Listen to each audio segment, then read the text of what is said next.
Hello friends, welcome back to my YouTube channel. मैं हूं Vipin. C language के video series में आज हम देखेंगे part 60 basics of structures in C. तो इस पार्ट में हम स्ट्रक्चर्स को कवर करेंगे, स्ट्रक्चर्स के डेफिनेशंस देखेंगे, स्ट्रक्चर्स को कैसे डिक्लेयर करना है, कैसे डिफाइन करना है और हमें प्रोग्राम्स में स्ट्रक्चर्स का यूज कब करना है, इन सभी पॉइंट्स को हम इस पार्ट में कवर करेंगे। तो चलिए इस पार्ट को स्टार्ट करते हैं। लेकिन इस पार्ट को स्टार्ट करने से पहले अगर आप इस चैनल पे नए हैं तो इस चैनल को सब्सक्राइब कीजिए और इस वीडियो सीरीज को भी अपने दोस्तों के साथ शेयर कीजिए। तो चलिए स्टार्ट करते हैं। सबसे पहले हम स्ट्रक्चर्स की डेफिनेशन को कवर करेंगे। Structures in C language is a user defined data type that allows you to hold different type of elements. इसका मतलब स्ट्रक्चर एक यूजर डिफाइंड डेटा टाइप है। हमने पहले ही इस वीडियो सीरीज में पहले पार्ट्स में हमने डेटा टाइप को कवर किया था। जैसे कि सी लैंग्वेज में इंटीजर टाइप है, फ्लोट है, कैरेक्टर है, लेकिन ये सभी बिल्ट इन डेटा टाइप है। और अगर हमें खुद का डेटा टाइप क्रिएट करना हो तो इसके लिए हम स्ट्रक्चर्स का यूज कर सकते हैं। और सेकंड पॉइंट है, स्ट्रक्चर्स को यूज कब करना है। तो जब भी आपको मल्टीपल वैल्यूज को स्टोर करना हो और वो वैल्यू अगर डिफरेंट टाइप की हो तो इसके लिए हम स्ट्रक्चर्स का यूज करते हैं। इसके पहले पार्ट्स में हमने एरे को कवर किया था और एरे में भी हमने मल्टीपल वैल्यूज को स्टोर किया था, लेकिन वहां पर रिस्ट्रिक्शन क्या था कि एरे में हम मल्टीपल वैल्यू तो स्टोर कर सकते हैं लेकिन वो सभी वैल्यू सेम डेटा टाइप की होनी चाहिए। और स्ट्रक्चर्स का यूज कब करना है, तो हमें मल्टीपल वैल्यूज को स्टोर करना है लेकिन वो वैल्यू अगर डिफरेंट टाइप की हो तो इसके लिए हम स्ट्रक्चर्स का यूज कर सकते हैं। ठीक है, इसलिए हमने यहाँ पर लिखा है structure allows you to hold different type of elements. तो चलिए अब हम स्ट्रक्चर्स की सिंटेक्स को देखते हैं कि अगर प्रोग्राम्स में हमें स्ट्रक्चर्स को यूज करना है तो हम स्ट्रक्चर्स को किस तरीके से डिक्लेयर कर सकते हैं। तो स्ट्रक्चर्स को डिक्लेयर करने के लिए हमें सबसे पहले स्ट्रक्ट कीवर्ड का यूज करना है और उसके बाद उस स्ट्रक्चर्स को नाम देना है। स्ट्रक्चर्स को हम कुछ भी नाम दे सकते हैं, इसके लिए हमें कोई रिस्ट्रिक्शंस नहीं है। और नाम देने के बाद ओपन क्लोज कर्ली ब्रेस में हम मल्टीपल वेरिएबल को स्टोर कर सकते हैं। वेरिएबल को स्टोर करने के लिए डेटा टाइप, उसके बाद वेरिएबल का नाम और सेमीकोलन। इस तरीके से आप कितने भी वेरिएबल्स को स्टोर कर सकते हैं। वो वेरिएबल अगर सेम टाइप के हो तो भी कोई प्रॉब्लम्स नहीं और अगर डिफरेंट टाइप के हो तो भी कोई प्रॉब्लम्स नहीं है। लेकिन हाँ, यहाँ पर एक पॉइंट नोट कीजिए कि जब भी आपका स्ट्रक्चर का डिक्लेरेशन कंप्लीट हो जाएगा तो वो होने के बाद आपको लास्ट में सेमीकोलन देना कंपलसरी है। ठीक है, तो इसलिए मैंने यहाँ पर भी स्ट्रक्चर कंप्लीट होने के बाद सेमीकोलन को स्पेसिफाई किया। तो इस सिंटैक्स के जरिए हम स्ट्रक्चर्स को डिक्लेयर कर सकते हैं। अब सेकंड पार्ट है कि अगर हमने वेरिएबल्स को स्ट्रक्चर्स में डिक्लेयर किया है तो उस वेरिएबल्स को हम किस तरीके से एक्सेस कर सकते हैं। तो जैसे हम कोई भी नॉर्मल प्रोग्राम्स करते हैं तो नॉर्मल प्रोग्राम्स में हम वेरिएबल को डायरेक्टली एक्सेस कर सकते हैं। डायरेक्टली एक्सेस मतलब हम उसे वैल्यू सेट करते हैं, उसे प्रिंट भी कर सकते हैं। लेकिन जब भी आप कोई वेरिएबल्स को स्ट्रक्चर के अंडर डिक्लेयर करते हैं तो उन वेरिएबल्स को हम डायरेक्टली एक्सेस नहीं कर सकते। उन वेरिएबल्स को एक्सेस करने के लिए हमें उस स्ट्रक्चर्स का ऑब्जेक्ट बनाना पड़ता है और ऑब्जेक्ट होने के बाद यानी कि ऑब्जेक्ट क्रिएट करने के बाद हम उस ऑब्जेक्ट्स के थ्रू वेरिएबल्स को एक्सेस कर सकते हैं। तो चलिए अब हम देखते हैं कि हम स्ट्रक्चर्स का ऑब्जेक्ट किस तरीके से क्रिएट कर सकते हैं। जब स्ट्रक्चर्स के ऑब्जेक्ट बनाने के दो टाइप्स है, उसमें हम दोनों को भी कवर करेंगे, लेकिन सबसे पहले मतलब फर्स्ट टाइप में हम कैसे क्रिएट कर सकते हैं। तो यहाँ पर मैंने एक एग्जांपल लिखा है। यहाँ पर स्ट्रक्चर्स को नाम मैंने डेट दिया है और उसके अंदर हमने टोटल 3 वेरिएबल्स को डिक्लेयर किया है। Integer date, character month, size 20 और इंटीजर ईयर। तो जैसे ही हमारा स्ट्रक्चर्स कंप्लीट हो जाएगा तो हम इमीडिएटली ऑब्जेक्ट को स्पेसिफाई कर सकते हैं सेमीकोलन के पहले। जैसे कि मैंने यहाँ पर ऑब्जेक्ट स्पेसिफाई किया है टुडे। आप ऑब्जेक्ट को कुछ भी नाम दे सकते हैं, उसमें कोई प्रॉब्लम्स नहीं है। जैसे कि मैंने यहाँ पर ऑब्जेक्ट को नाम दिया है टुडे। तो इस तरीके से भी आप ऑब्जेक्ट बना सकते हैं और एक बार आपने ऑब्जेक्ट बना लिया तो आप उस वेरिएबल्स को ऑब्जेक्ट के थ्रू एक्सेस कर सकते हैं।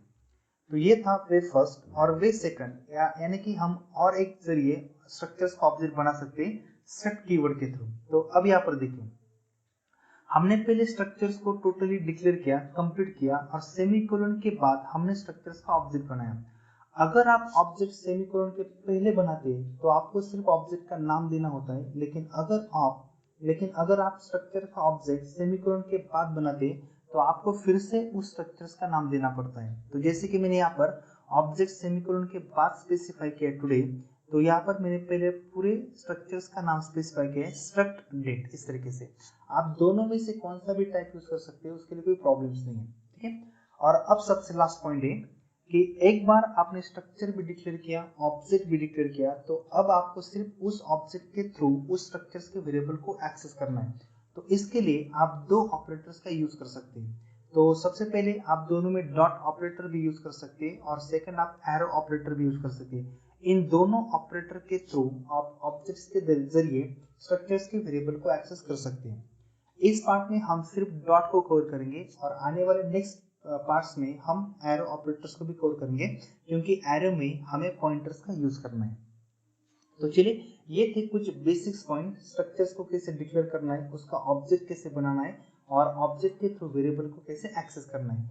अब हम इन सभी पॉइंट्स को मिला के एक एग्जाम्पल करते हैं। मैं आपको एग्जाम्पल टाइप करके भी दिखाऊंगा, हम एग्जाम्पल को रन भी करेंगे और सबसे लास्ट उस स्ट्रक्चर्स को मेमोरी कैसे एलोकेट होती है इसे भी कवर करेंगे। तो आप इस पार्ट को लास्ट तक देखिए, क्योंकि स्ट्रक्चर्स का मेमोरी मैनेजमेंट भी इंपॉर्टेंट है।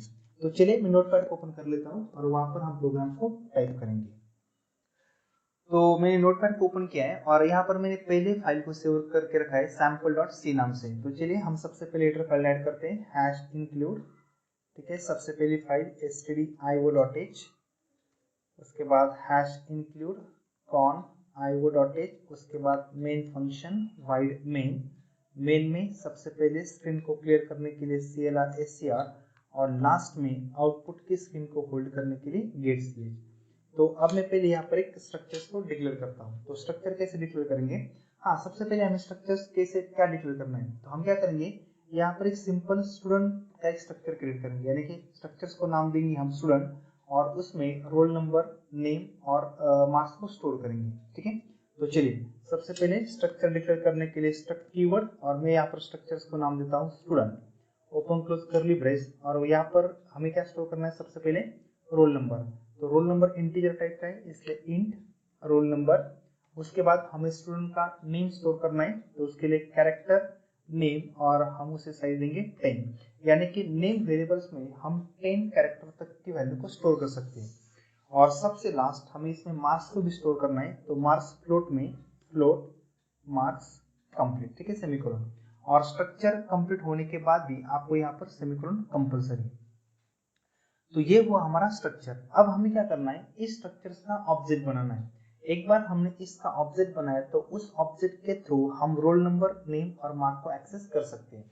तो अब हमें क्या करना है, स्ट्रक्चर्स का ऑब्जेक्ट बनाना है। तो ऑब्जेक्ट आप सेमीकोलन के पहले भी बना सकते हैं और सेमीकोलन के बाद भी बना सकते हैं, उसमें कोई प्रॉब्लम्स नहीं है। तो मैं सेमीकोलन के पहले बनाता हूँ, जैसे कि मैं यहाँ पर ऑब्जेक्ट को नाम दे रहा हूँ S1। ठीक है, तो अब रोल नंबर, नेम और मार्क्स को मैं S1 के थ्रू वैल्यू भी सेट कर सकता हूँ और S1 के थ्रू उसे प्रिंट भी कर सकता हूँ। तो चलिए, पहले हम वैल्यू को सेट करेंगे। अब वैल्यू को कैसे सेट करना है, जहां पर आप ऑब्जेक्ट बनाएंगे वहीं पर आप वैल्यू को सेट कर सकते हैं। आप चाहे तो उस वैल्यूज को यूजर से भी एक्सेस कर सकते हैं, कोई प्रॉब्लम नहीं, लेकिन मैं यहाँ पर डायरेक्टली वैल्यू सेट करता हूँ। ठीक है, S1 equals to open close curly brace और इसमें हमें वैल्यू सेट करना है। तो जिस सीक्वेंस में आपने वेरिएबल्स को डिक्लेयर किया है उसी सीक्वेंस से आप उस स्ट्रक्चर्स को वैल्यू पास कीजिए। तो सबसे पहले वेरिएबल कौन सा है हमारे पास, रोल नंबर। तो मैं यहाँ पर रोल नंबर पास करता हूँ, जैसे कि 101 कॉमा, उसके बाद हमें सेट करना है नेम। तो मैं यहाँ पर नेम सेट करता हूँ राहुल और उसके बाद मार्क्स जैसे 70.5। मार्क्स फ्लोट में, इसलिए वैल्यू मैंने यहाँ पर डेसिमल दी है। ठीक है, तो अब होगा क्या, 101 स्टोर हो जाएगी रोल नंबर में, राहुल स्टोर हो जाएगी नेम में और 70.5 स्टोर हो जाएगी मार्क्स में। अब हमें इस वेरिएबल्स को प्रिंट करना है। तो प्रिंट कैसे करेंगे, प्रिंट करने के लिए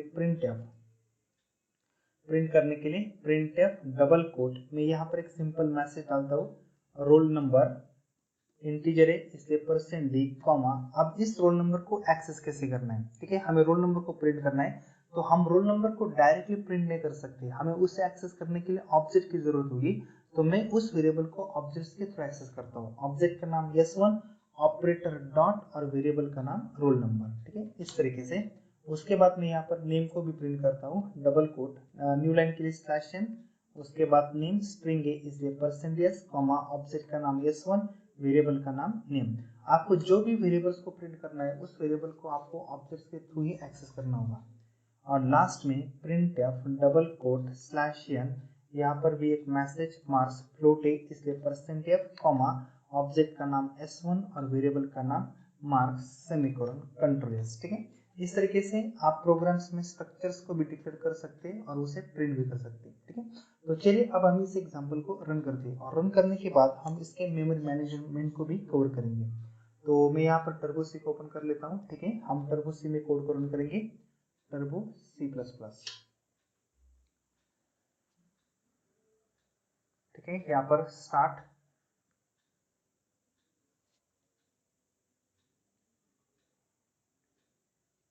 ठीक है, तो सबसे पहले हम फाइल को ओपन करेंगे। तो ओपन करने के लिए फाइल ओपन और उसके बाद हमारे फाइल का नाम था sample.c। ठीक है, ओपन। तो सेम प्रोग्राम यहाँ पर ओपन हुआ है। तो मैं इसे रन करता हूँ। रन करने के लिए कंट्रोल F9। तो आपको यहाँ पर आउटपुट प्रिंट हो जाएगा, रोल नंबर 101, नेम राहुल और मार्क्स 70.5। ठीक है, आप यहाँ पर एक चीज और नोट कीजिए, हमने जो स्ट्रक्चर डिक्लेयर किया ना, तो स्ट्रक्चर्स में हमने डिफरेंट टाइप के वैल्यू स्टोर किए। पहली वैल्यू इंटीजर टाइप की, सेकंड वैल्यू कैरेक्टर टाइप की और थर्ड वैल्यू फ्लोट टाइप की। तो इसी तरीके से अगर आपको डिफरेंट टाइप की वैल्यू स्टोर करनी हो तो इसके लिए आप स्ट्रक्चर्स का यूज कर सकते हैं। ठीक है, तो मैं इसे क्लोज कर लेता हूँ और सबसे लास्ट हम इस स्ट्रक्चर्स के मेमोरी को कवर करेंगे, मतलब मेमोरी किस तरीके से एलोकेट होगी। ठीक है, इसे हम एक बार क्लोज कर लेते हैं। ठीक है, तो इस प्रोग्राम को पहले मैं पेंट में लेता हूँ, हम पेंट में चेंज करेंगे, सॉरी। ठीक है, मैं यहाँ पर पेंट को ओपन कर लेता हूँ, पेंट, और यहाँ पर हम मेमोरी मैनेजमेंट को कवर करेंगे। तो अब देखिए इस प्रोग्राम्स में मेमोरी किस तरीके से एलोकेट हो जाएगी।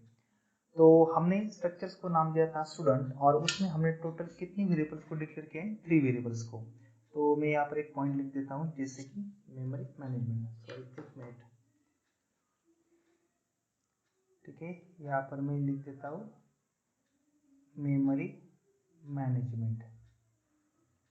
ठीक है, पहले यहाँ पर मैं साइज को सेट कर लेता हूँ। ठीक है, यहाँ पर हम कलर भी चेंज कर लेते हैं इस तरीके से। ठीक है, अब क्या करना है हमें, तो सिंपल यहाँ पर हमने इस स्ट्रक्चर्स में टोटल हमने 3 वेरिएबल्स को डिक्लेयर किया है। तो कंपाइलर क्या करेगा, मेमोरी में भी टोटल 3 ब्लॉक्स एलोकेट करेगा। ठीक है, मैं यहाँ पर ब्लॉक स्पेसिफाई करता हूँ, 3 ब्लॉक्स। ठीक है, ये हुआ फर्स्ट ब्लॉक, उसके बाद सेकंड और लास्ट में थर्ड, और उन तीनों ब्लॉक में वैल्यू स्टोर हो जाएगी। पहली वैल्यू कौन सी हमारे पास, 101, उसके बाद सेकंड वैल्यू क्या हमारे पास, राहुल, और थर्ड वैल्यू 70.5। इस तरीके से ये तो हुए 3 ब्लॉक, राइट ना। रोल नंबर फर्स्ट ब्लॉक में स्टोर हुआ, सेकंड ब्लॉक में राहुल और थर्ड ब्लॉक में 70.5 वैल्यू।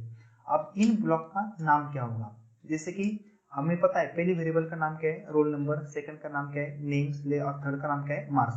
लेकिन कंपाइलर इन ब्लॉक को सिर्फ नाम स्पेसिफाई नहीं करता, तो ऑब्जेक्ट का नाम भी स्पेसिफाई करता है। यानी कि पहले ब्लॉक का नाम होगा s1 डॉट रोल नंबर, इस तरीके से, सेकंड का s1 डॉट नेम, और लास्ट में s1 डॉट मार्क्स। यानी वेरिएबल्स के पहले ऑब्जेक्ट कंपलसरी। मेमोरी में भी जब वैल्यू स्टोर होती है तो वहाँ वो वैल्यू स्टोर होते समय भी कंपाइलर वेरिएबल्स के पहले ऑब्जेक्ट का नाम स्पेसिफाई करता है। तो इसलिए मैंने पहले कहा था कि जब भी आप स्ट्रक्चर्स यूज करेंगे तो इसके लिए ऑब्जेक्ट बहुत इंपॉर्टेंट है। आप विदाउट ऑब्जेक्ट उस स्ट्रक्चर्स के वेरिएबल्स के साथ कोई भी ऑपरेशंस नहीं कर सकते। ठीक है, तो पहले 101 राउल 70.5। अब इसका मेमोरी एड्रेस कैसे सेट होगा, तो मान लीजिए मैं पहले ब्लॉक को एड्रेस कंसीडर करता हूँ 1000। ये एड्रेस कुछ भी हो सकता है, वो कंप्यूटर टू कंप्यूटर चेंज भी हो सकता है, लेकिन मैंने यहाँ पर एज्यूम किया 1000। अब अगले ब्लॉक का एड्रेस क्या होगा, तो integer, roll number integer type का वेरिएबल है और इंटीजर को 2 बाइट मेमोरी लगती है, यानी कि 101 टोटल 2 बाइट मेमोरी कंज्यूम करेगा। तो इसके लिए आगे के ब्लॉक की मेमोरी हो जाएगी 1002। ठीक है, और नेक्स्ट ब्लॉक का क्या होगा, तो हमें पता है कि कैरेक्टर को 1 बाइट मेमोरी लगती है। ठीक है, कैरेक्टर को 1 बाइट मेमोरी लगती है, लेकिन यहाँ पर हमने टोटल 10 साइज स्पेसिफाई की है, तो इसलिए इस ब्लॉक को 10 बाइट मेमोरी एलोकेट हो जाएगी। तो 102 प्लस 10 यानी कि 1012। तो अगले ब्लॉक का एड्रेस हो जाएगा 1012, इस तरीके से। तो इस तरीके से कंपाइलर मेमोरी को मैनेज करता है स्ट्रक्चर्स के लिए। ठीक है दोस्तों, तो इस पार्ट में इतना ही था। अगर आपको ये पार्ट पसंद आता है तो पार्ट को लाइक कीजिए, चैनल को सब्सक्राइब कीजिए और इस वीडियो को जितना हो सके उतना शेयर कीजिए ताकि आपके दोस्तों को भी इसका फायदा मिल सके। Thank you.